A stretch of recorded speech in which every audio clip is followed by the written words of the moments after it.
Why are the majority of modern football boots so narrow?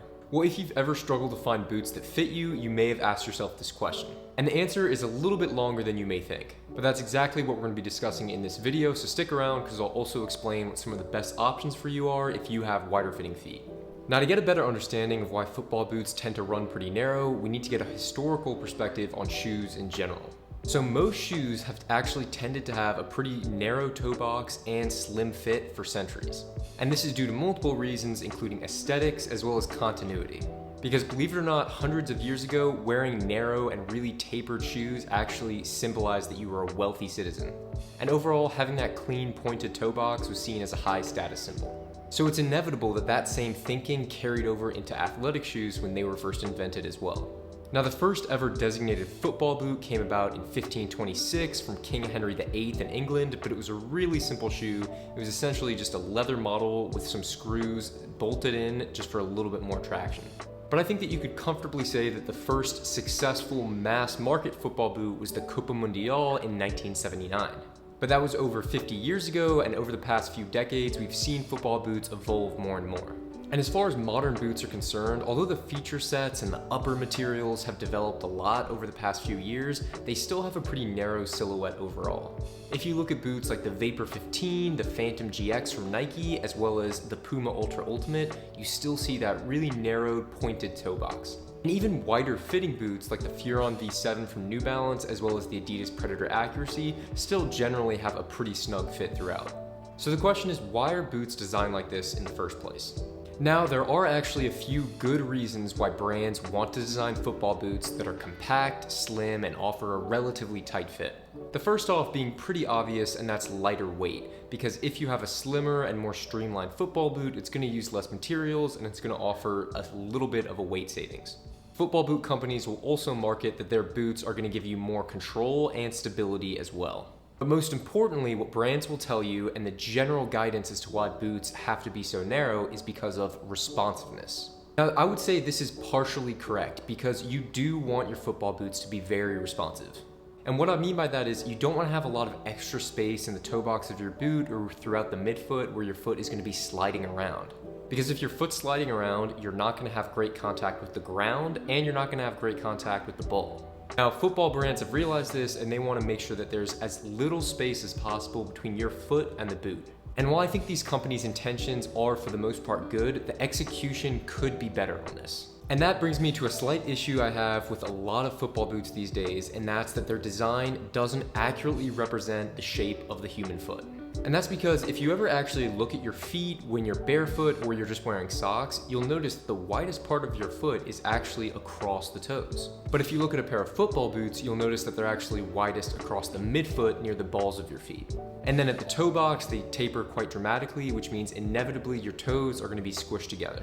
And not only can having your toes squished together be bad for comfort, but it is also proven to have a negative effect on balance. A randomized controlled study compared those doing exercises with athletic shoes to those doing the same exercises in bare feet. And those performing the exercises in bare feet tended to have greater force development and a greater peak force as well. Now, obviously, this study was specifically related to weight training and not playing football, but you can still see how the similarities carry over. And that's because the study clearly demonstrates that the ability to splay your toes out in a wider stance is going to allow you for greater athletic performance. And despite searching, I have not found any evidence to suggest that a narrow toe box can help improve athletic performance. Now, I'm not trying to suggest that we should all just start playing football barefoot. I think there's always going to be a limit to how minimal a football boot can be and how closely it can replicate a barefoot experience. And the main reason for that is traction. As footballers, we absolutely need a sole plate with aggressive studs in order to prevent us from slipping on the field. And this is actually something that I think brands do extremely well with football boots these days, is making really great aggressive sole plates that give us more traction than ever before.